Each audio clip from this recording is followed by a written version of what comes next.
Assalamualaikum warahmatullahi wabarakatuh dan selamat pagi sahabat budaya dimanapun saat ini Anda berada. Kembali lagi Pro 4 menghadirkan siaran khusus di Mosaik Budaya. Kali ini kita akan membahas tentang bagaimana kartu merah untuk pekerja anak dan tentunya dunia menentang pekerja anak tahun 2026. Dan Alhamdulillah di studio saat ini kita sudah bersama narasumber kita dari Perlindungan Anak Sulawesi Selatan LPA Sulsel, Lembaga Perlindungan Anak Sulawesi Selatan, ketua hariannya yaitu Ibu Warida Syafi SH MHum. Assalamualaikum, selamat pagi Bu Warida Syafi. Waalaikumsalam warahmatullahi wabarakatuh. Saya panggilnya Ibu siapa nih? Ida aja. Ibu Pak. Ida supaya lebih akrab ya. Kakak Ida deh. Iya Kakak Ida. Baik, pagi hari ini senang sekali bisa berjumpa dengan Kakak Ida di obrolan Mosaik Budaya ya. Tentu ini menarik sekali karena kaitannya dengan anak. Nah, dunia anak ini tentu banyak hal yang perlu kita perbincangkan terkait seputaran dengan pekerjaan anak yang tentunya saat sekarang ini juga banyak lagi marak memang ya. Nah, mungkin Ibu Kak Ida dulu bisa mungkin sedikit memberikan gambaran nih seperti apa kondisi pekerjaan anak saat sekarang ini, apakah di Makassar dan juga di Sulawesi Selatan ini seperti apa? Iya. Ya, silakan. Baik, terima kasih Kak Ruslan. Ya, jadi kami dari Lembaga Perlindungan Anak ya Sulawesi Selatan. Ya. Karena hari ini adalah hari kampanye kami, Hari Dunia Menentang Pekerja Anak ya tahun 2026. Ya. Dan tadi sudah disinggung tentang temanya red card gitu ya, kartu Ya, merah kartu merah. untuk pekerja anak, keadilan bagi anak-anak gitu Ya. kan. Nah, untuk kondisi saat ini memang kalau dilihat dari segi statistik atau jumlah pekerja anak di Indonesia, kalau di Provinsi Sulawesi Selatan itu kalau dari data BPS, karena kami merujuk di data BPS, ada sekitar 5,29% usia 10 sampai 17 anak yang menjadi pekerja anak, dan itu berada pada sektor-sektor, hampir semua sektor pekerjaan anak ya, untuk usia 10 sampai 17 tahun.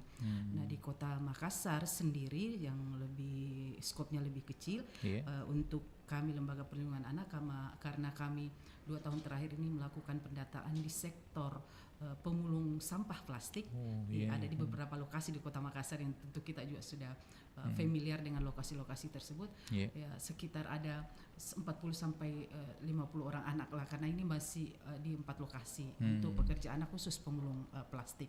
Itu kondisi.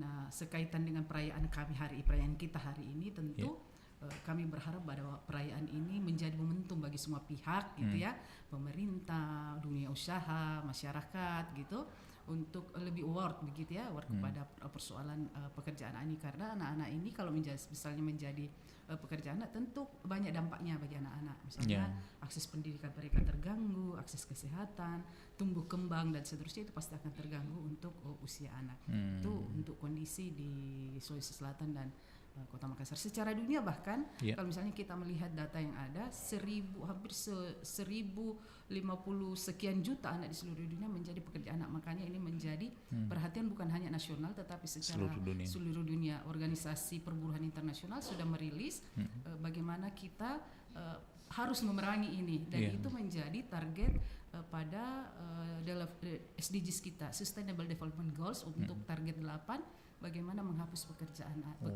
ini di seluruh Indonesia, termasuk di kita. Oke, nah melihat tadi ini ada istilah kartu merah, mungkin kalau kartu merah ini apalagi ini lagi musim Piala Dunia ya. Jangan sampai nanti arahnya ke Piala Dunia aja dengan kartu merahnya. Ternyata di dunia pekerjaan itu juga ada kartu merah. Itu istilah seperti ini apa sih maknanya nih Kak? Iya, jadi kartu merah betul ya. Biasa kan di beberapa pertandingan olahraga juga pasti pakai kartu merah. Kalau kartu merah itu berarti sudah berhenti main. Kalau ini berarti berhenti bekerja ya. Berhenti bekerja, punishment ya. Iya. Jadi memang maknanya bahwa memang pekerjaan tidak bisa ditolerir gitu kan, karena dampaknya sangat besar gitu kan.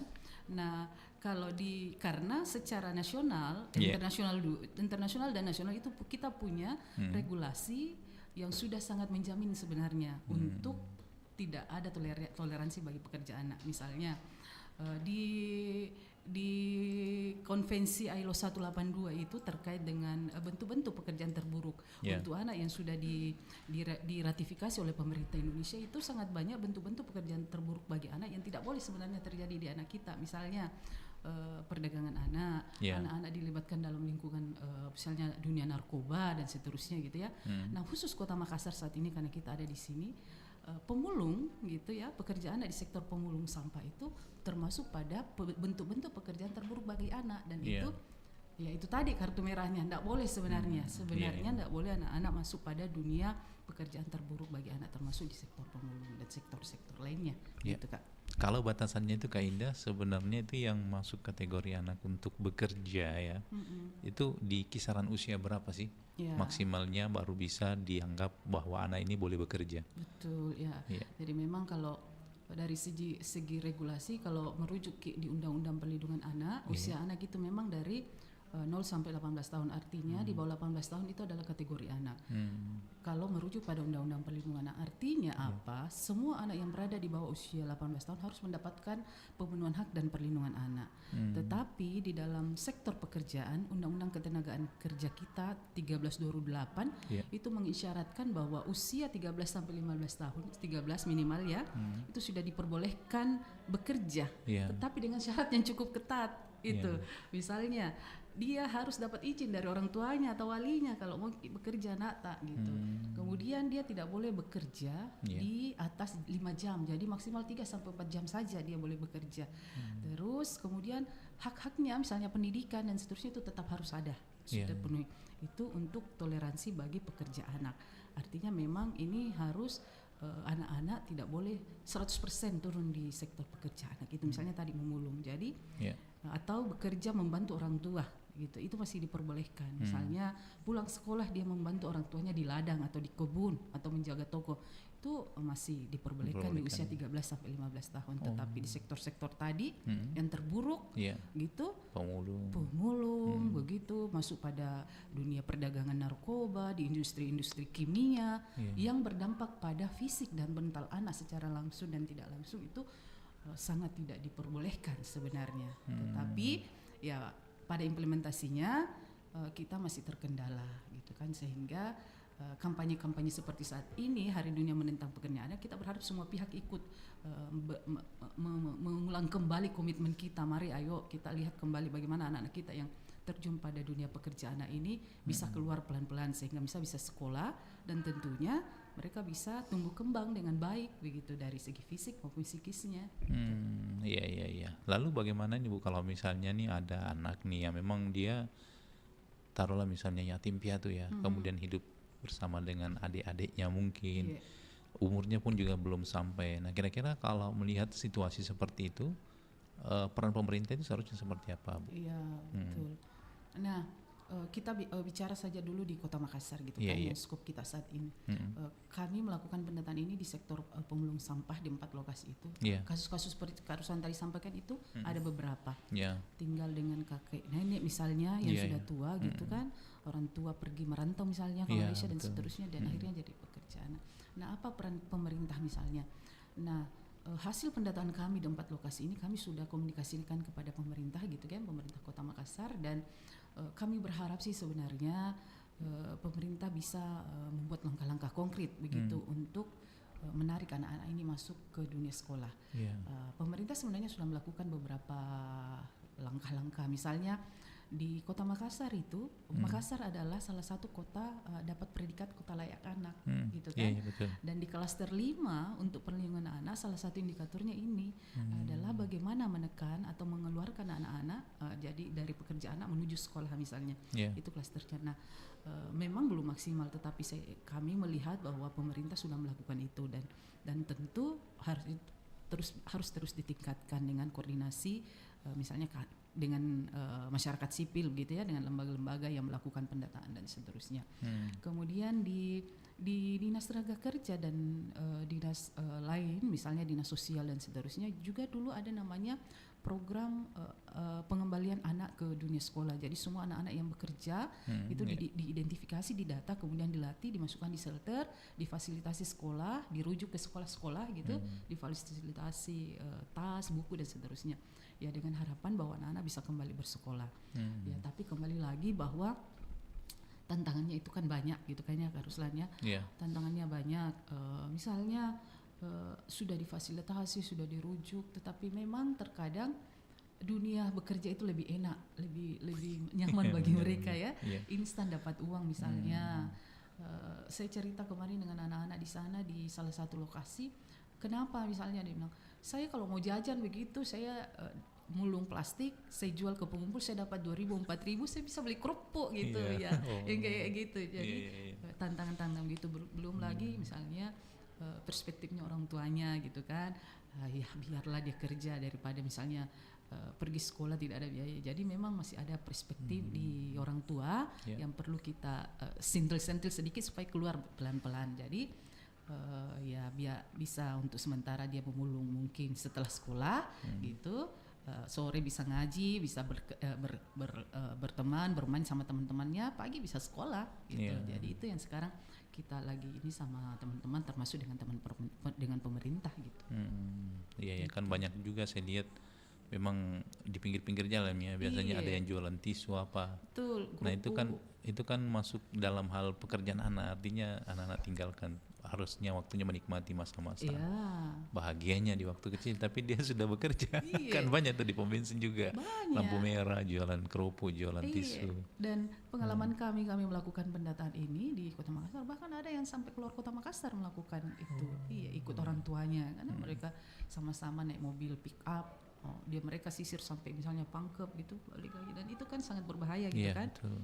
Tadi tidak sekolah, tidak berteman, tidak mengaji, tidak bermain dan seterusnya, ya aspek kesehatannya juga pasti terganggu begitu.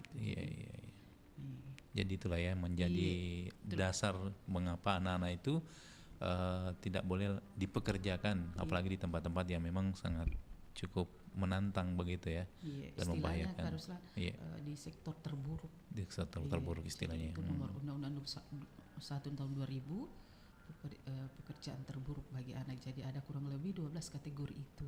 Apa saja kategori itu? Termasuk bekerja di termal gitu ya. Termal itu kayak kalau kita enggak ada, biasanya itu yang banyak di kayak di Pulau Sumatera yang ada penangkapan ikan di tengah laut, anak-anak tinggal sampai berminggu-minggu, itu termasuk terburuk, pekerjaan terburuk. Yang tadi masuk pada lingkungan narkoba, militer ya gitu, itu masuk pekerjaan terburuk.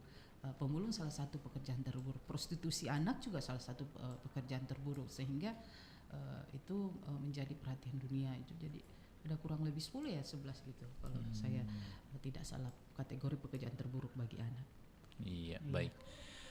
Kak Ida, sebentar kita lanjut. Siap. Kita dengarkan dulu beberapa pesan berikut ini. Ini suara anak-anak Indonesia. RRI Digital dengan tampilan baru, berbagai konten kolaborasi dari berbagai program nasional, termasuk siaran visual langsung, siaran radio langsung, daftar putar musik, podcast, berita video, dan berbagai fitur interaksi pengguna dalam permainan. Berbagai konten menarik seperti suka, komentar dan berbagi, serta obrolan langsung dengan penyiar dan pengguna. Pesan langsung dan fasilitas obrolan pribadi antara pengguna aplikasi juga tersedia. RRI Digital tersedia di Google Store. RRI Digital.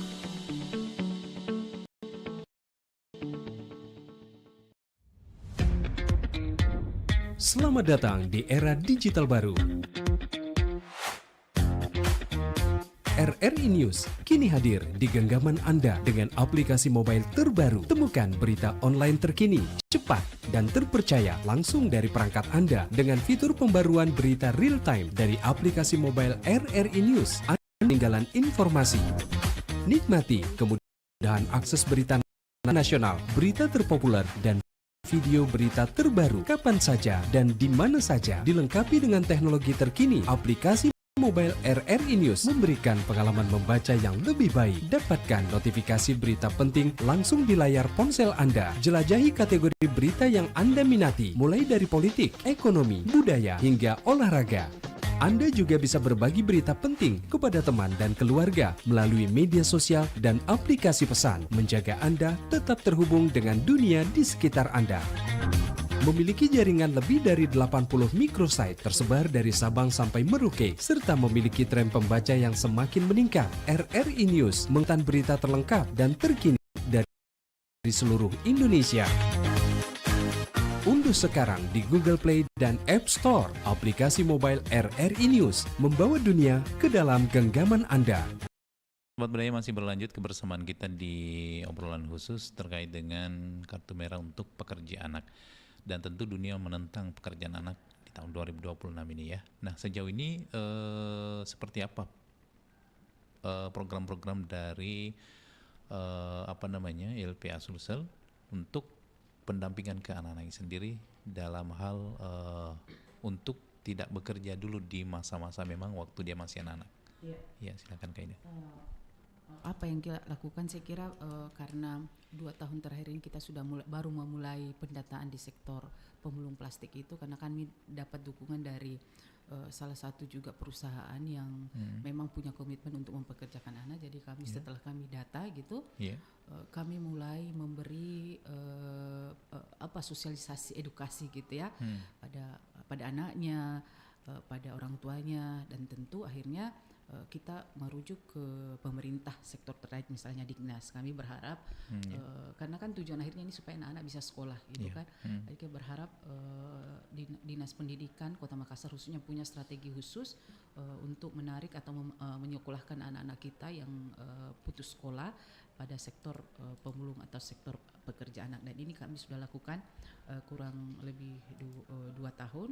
Saat ini kami kembali melakukan verifikasi datanya, karena tentu setelah kami mendata di tahun 2024 itu akan ada penambahan dan pengurangan, karena yang dulunya misalnya belum sekolah akhirnya sekarang sudah harus masuk dunia sekolah. Dan ini kami harus memastikan bahwa itu mereka harus masuk pada terdistribusi pada sekolah-sekolah di dekat komunitas mereka.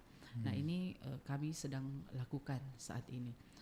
Selain itu dalam rangka memperingati Hari Dunia juga ini, Hari Dunia Menentang Pekerja Anak ini, kami melakukan beberapa rangkaian Kak Ruslan ya dan teman-teman sekalian, bahwa kami berharap anak-anak pekerja anak ini juga memiliki kepercayaan diri sebenarnya bersama dengan teman-teman yang lainnya yang bisa belajar dan bersekolah dengan normal. Sehingga kami membuat semacam lomba mewarnai bagi anak-anak usia 7 sampai 10 tahun gitu ya. Nah, ini untuk merancang kreativitas mereka sebenarnya untuk di tempat-tempat pemulung itu. Jadi kami ada lomba mewarnai, kemudian ada talk show media seperti saat ini di beberapa stasiun radio begitu, dan berharap ada televisi. Kemudian kami di hari puncak karena hari puncaknya sebenarnya di hari ini, tetapi kami ada rangkaian beberapa sehingga kami memilih hari puncak itu di tanggal 30 Juni nanti. Nah, kami berharap bekerja sama dengan ketua PKK gitu dan pemerintah setempat, karena PKK ini kan memiliki sumber daya dan yang cukup banyak sampai ke tingkat desa dan kelurahan, sehingga kita berharap bahwa anak-anak adik-adik kita yang bekerja ini bisa terpantau secara komunitas di tingkat desa dan kelurahan.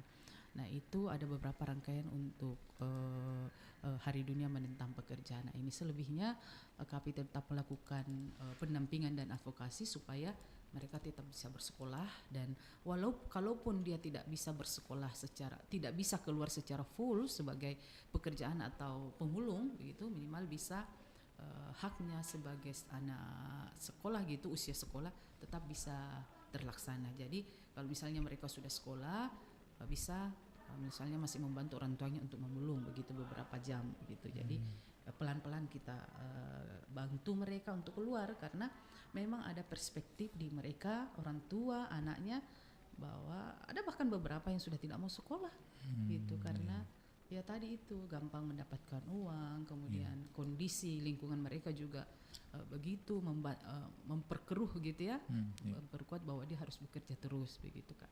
Nah, kalau sejauh ini Kak Ida, pengamatannya dari Kak Ida sendiri, dampak psikologis yang jangka panjangnya yang dia paling umum dialami oleh mantan pekerjaan ini seperti apa? Iya, iya kalau dampaknya itu kan kalau kita lihat mereka pasti tidak sekolah kan, artinya secara pengetahuan mereka sangat sedikit sangat rentan gitu ya, sangat sedikit menyerap pengetahuan-pengetahuan yang anak-anak seusia mereka dapatkan, sehingga ketika besar sekitar remaja akses pada pendidikan pekerjaan juga mereka pada pekerjaan-pekerjaan yang sifatnya non formal gitu Kak, gitu ya.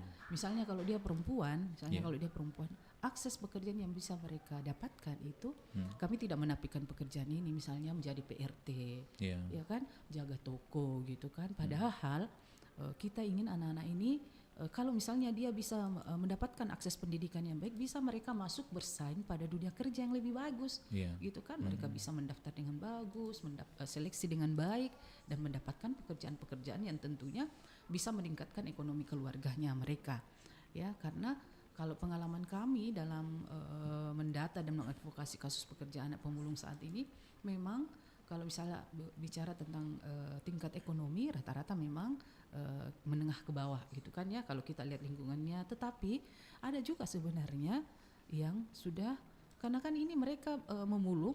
Kalau kita lihat di daerah kemarin di daerah Sanrangan itu, mereka anaknya berapa? 5, hampir semuanya pemulung, gitu ya. Menikah, punya cucu, memulung lagi, gitu kan. Jadi selalu turun temurun. Ya, di satu kampung itu mereka anaknya, bersaudara, cucunya jadi pemulung semua dan tidak ada yang sekolah. Saya bilang, kami berpikir bagaimana caranya mereka hidup, gitu kan. Artinya memang tidak ada upaya untuk sekolah. Jadi kalau misalnya anaknya tidak bisa sekolah, biarkan saja. Tidak ada upaya orang tua untuk effort sedikit untuk bahwa itu pendidikan adalah hal yang penting. Gitu.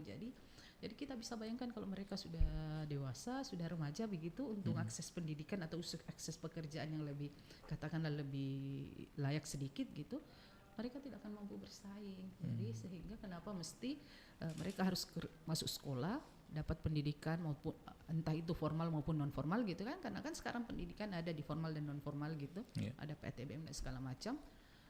Kalau mereka dapat pendidikan itu, dewasanya mereka bisa mengakses pekerjaan, bisa bersaing gitu dengan teman-teman pelamar pekerjaan lain yang juga yang sama dengan mereka. Jadi mereka tidak selalu mengakses mendapatkan pekerjaan pemulung dan seterusnya, menjadi PRT dan seterusnya, pekerja toko dan seterusnya, tanpa menafikan pekerjaan terbus.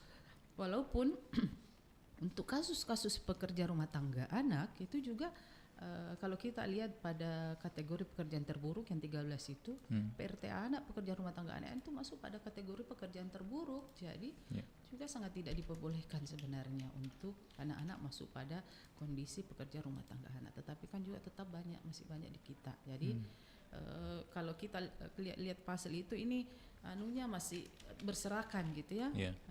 Sektor-sektornya berserakan. Nah, ini yang salah satu kendala kita, bahwa sekaligus saya bicara kendala ini Karus.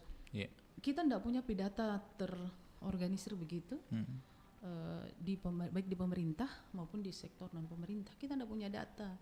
Kalau misalnya kita misalnya katakan leading sektor untuk pekerja anak itu adalah dinas misalnya tenaga kerja, gitu kan, atau dinas pemberdayaan perempuan, itu tidak ada data terintegrasi gitu.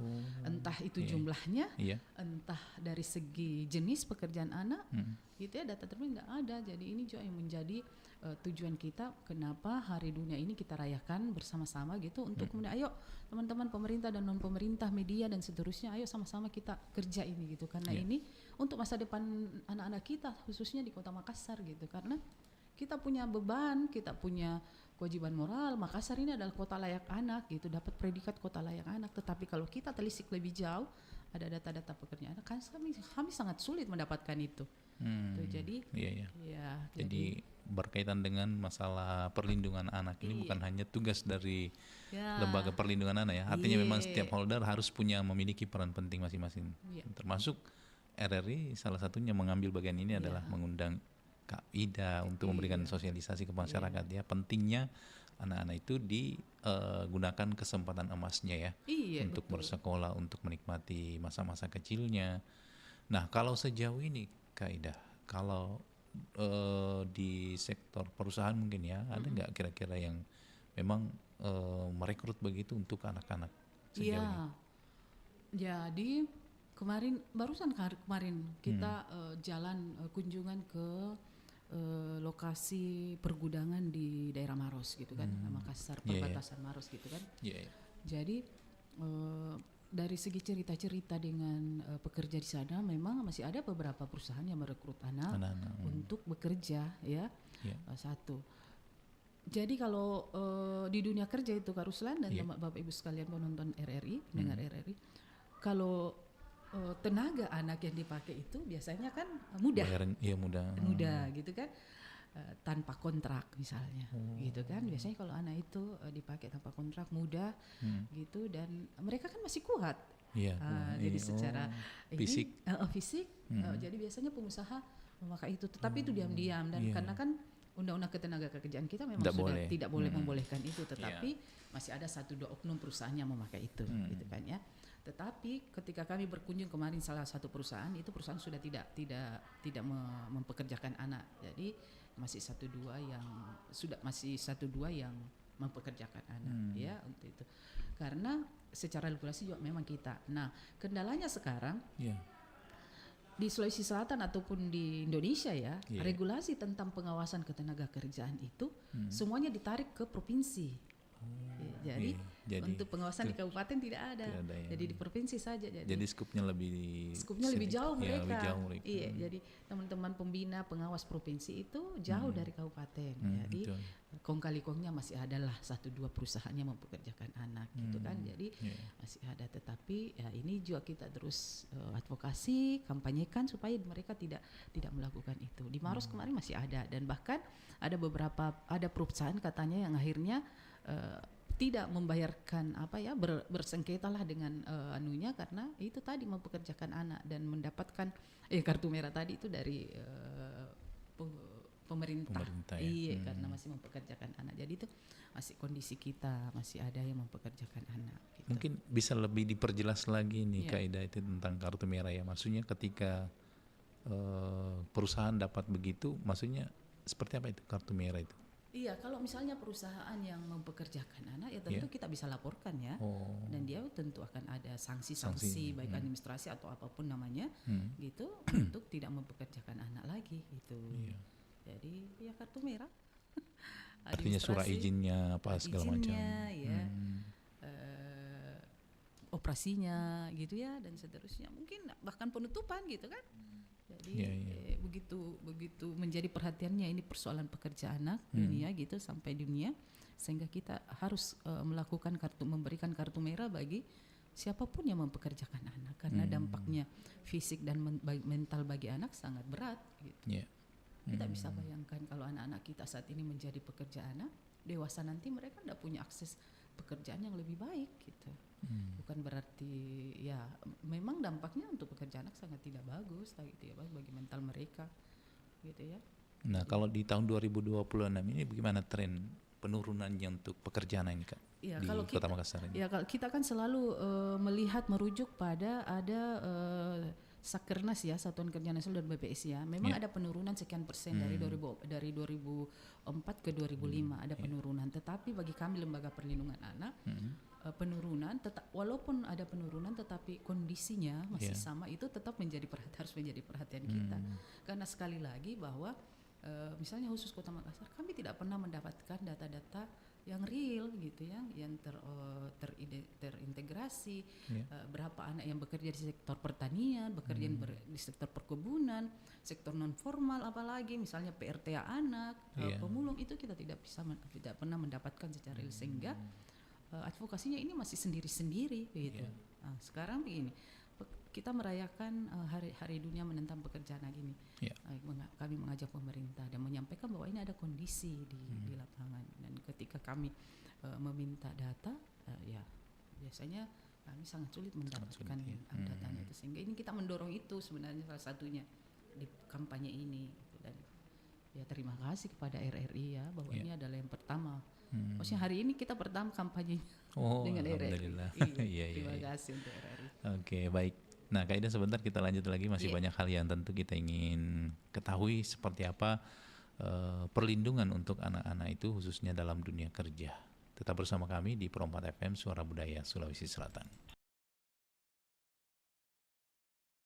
Digital dengan tampilan baru, berbagai konten kolaborasi dari berbagai program nasional, termasuk siaran visual langsung, siaran radio langsung, daftar putar musik, podcast, berita video, dan berbagai fitur interaksi pengguna dalam permainan.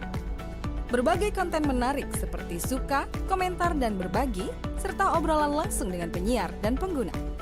Pesan langsung dan fasilitas obrolan pribadi antara pengguna aplikasi juga tersedia. RRI Digital. Tersedia di Google Store dan App Store. RRI Digital.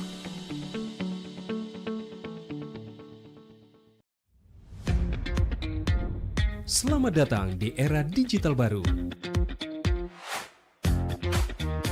RRI News kini hadir di genggaman Anda dengan aplikasi mobile terbaru. Temukan berita online terkini, cepat, dan terpercaya langsung dari perangkat Anda dengan fitur pembaruan berita real time dari aplikasi mobile RRI News. Anda tak akan pernah ketinggalan informasi.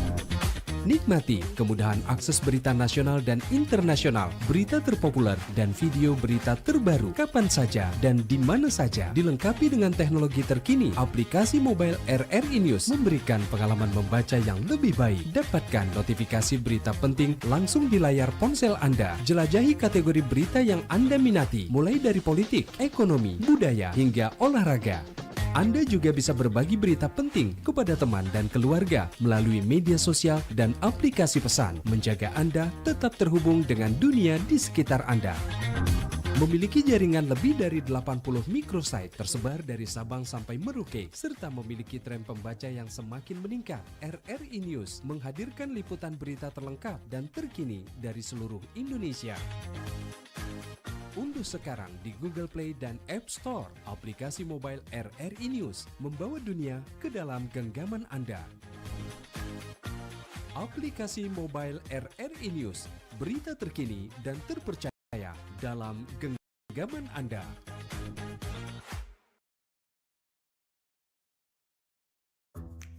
Wih, keren banget nih. Katanya ada obat herbal bisa mencegah sakit gigi seumur hidup. Ada hoax tuh. Widih. Ini juga keren nih. Ada sumber energi baru PLTH, pembangkit listrik tenaga hampa. Iya, itu juga hoax kali. Lu bacanya apaan sih? Aduh, pantesan portal abal-abal lu baca. Kalau mau baca berita yang lengkap tapi udah verified, mulai dari berita nasional, internasional, olahraga, gaya hidup sampai hiburan, lu cukup klik rri.co.id. Di situ lu juga bisa streaming RRI Digital. Aduh. Makanya cek-cek dulu biar gak kegocek di rri.co.id.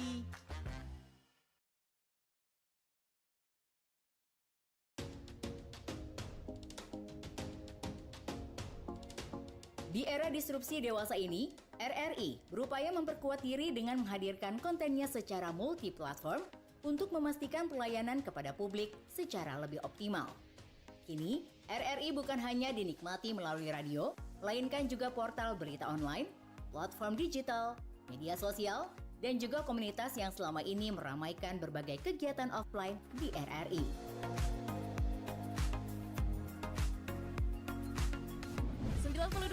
Pro2 untuk teman terbaik kamu. Kali ini ada Mariana yang katanya pengen titip salam buat Mbak Nur yang lagi di Paris. Walah Mar, aku krungu lo salamun. Sambung.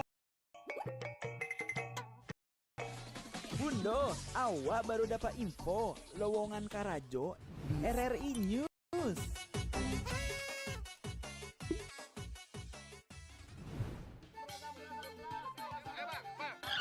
Nyanyi lagu apa kita, Pace? RRI Digital saja toh.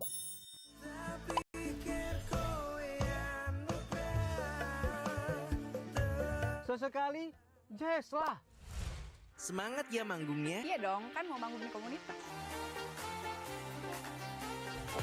RRI ada di berbagai platform. Sekarang banyak cara menikmati RRI. Kamu yang mana? 5 pilar RRI yang terdiri dari radio terestrial, portal berita online atau RRI News, portal yang bernama RRI Digital, media sosial dan komunitas yang menjadi andalan RRI selama ini adalah pilihan strategi RRI untuk menghadirkan konten di era disrupsi media, serta untuk memastikan keberadaan RRI yang terus memiliki relevansi bagi masyarakat.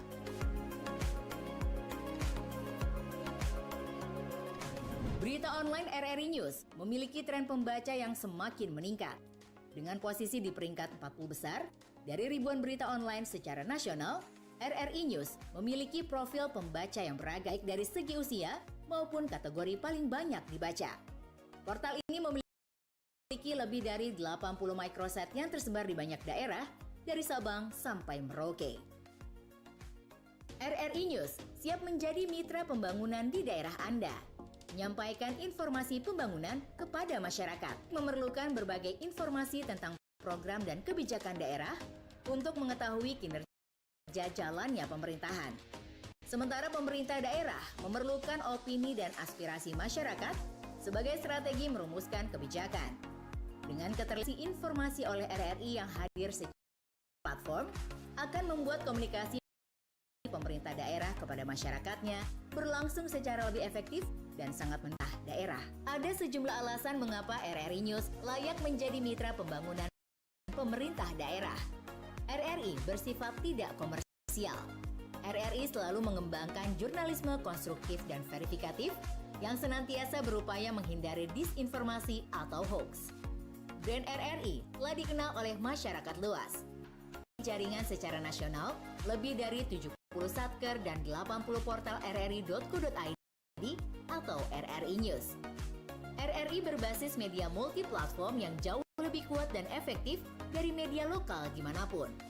Kerjasama RRI News dengan pemerintah daerah dilakukan dengan melibatkan tim Humkait sebagai pengisi berita kanal ini RRI News. Konten bisa berupa berita tentang berbagai info pemerintahan atau juga bisa berisi berita foto dan berita video. Konten bisa diisi langsung di Content Management System atau CMS yang disediakan RRI. Namun apabila diperlukan, pemerintah daerah bisa berkolaborasi dengan melakukan pemberitaan pariwara yang akan diberlakukan dengan sejumlah tarif. Mari kita segera berkolaborasi, memanfaatkan kehadiran RRI News untuk mendukung pembangunan, serta mempromosikan beragam potensi yang ada di daerah Anda. Segera download RRI News di Play Store maupun App Store di telepon genggam Anda.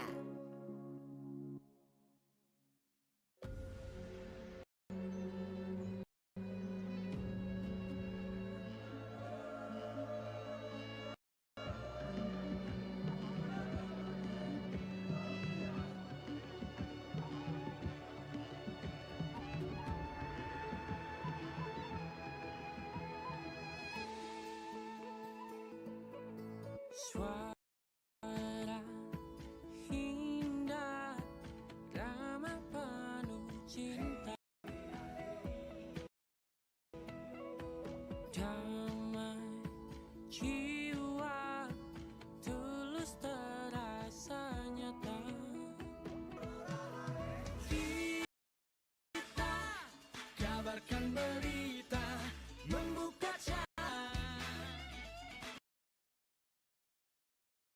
Pro 4 Makassar. Suara Budaya Sulawesi Selatan. Baik, Sobat Budaya masih bersama di obrolan khusus terkait dengan kartu merah untuk pekerja anak dan tentunya dunia sangat menentang pekerjaan anak untuk tahun 2026 ini dan seterusnya.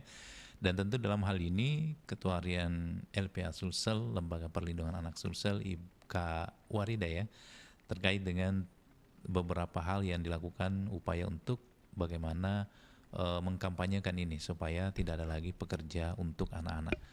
Nah, tapi menjadi tantangan ini Kak Ida, ketika misalnya anak-anak misalnya banyak yang datang ke Makassar nih, tetapi bukan asli penduduk di Makassar. Nah, itu juga menjadi problematika ketika misalnya datang mengadu nasib di kota Makassar ini, tetapi sementara bukan warga sini. Betul. Nah, seperti apa penanganannya itu Kak Ida? Iya, betul itu beberapa kasus kita temui Kak Ruslan dan pendengar sekalian bahwa beberapa lokasi ini hampir bukan hampir ya, 50% lebih mereka adalah penduduk dari luar kota Makassar awalnya ya, dari daerah atas, Jeneponto dan seterusnya. Mereka bahkan puluhan tahun ada di lokasi itu ya, membuat gubuk-gubuk begitu ya, bedeng-bedeng dan seterusnya, itu mereka sudah puluhan tahun. Beberapa mereka kalau misalnya kayak di lokasi Matoa itu yang di depan Polda masuk itu, mereka sudah 90% sebenarnya berkaka Makassar. Iya, adminduknya sudah Makassar. Nah, beberapa yang belum ya, tentu mereka akan kesulitan mengakses gitu bantuan. ya. Bantuan misalnya. Iya. Kalau ada bantuan-bantuan dari pemerintah misalnya sembako apa dan sebagainya itu mereka akan sulit karena mereka bukan penduduk Kota Makassar. Untuk akses akte kelahiran juga pengurusan akte kelahiran untuk masuk dunia sekolah misalnya itu juga sangat sulit. Jadi kami kembali menyampaikan bahwa ketika mereka sudah tidak ingin kembali mau menjadi Kota Makassar gitu ya kami membantu untuk menghubungkan ya ke Dinas Capil misalnya untuk menerbitkan KK, akte kelahiran, KTP, adminduk lah mereka ya untuk bisa lebih bisa menjadi data dari pada Kota Makassar itu untuk yang datang. Nah, kalau yang tidak mau ya mereka tetap tidak bisa mendapatkan secara ini dari pemerintah Kota Makassar karena bukan bagian daripada penduduk Kota Makassar. Inilah menjadi kendala salah satunya. Ya kami sih selalu berpikir bahwa mungkin kalau misalnya ada daerah-daerah sekitar Kota Makassar yang penduduknya masuk Makassar, mungkin pemerintah bisa membangunlah sebuah upaya apa misalnya MOU antar kabupaten gitu. Bagaimana kalau misalnya ada warga mereka yang ada di Kota Makassar terkait dengan bantuan-bantuan atau program-program sosial gitu ya yang bagi penduduk di luar Kota Makassar. Jadi itu. Tetapi sebagian kalau misalnya mereka mau ya kami bantu nguruskan gitu, kami sambungkan ke Capil, ke Dignas, kemana dan seterusnya, gitu Kak. Dan tetap bantu.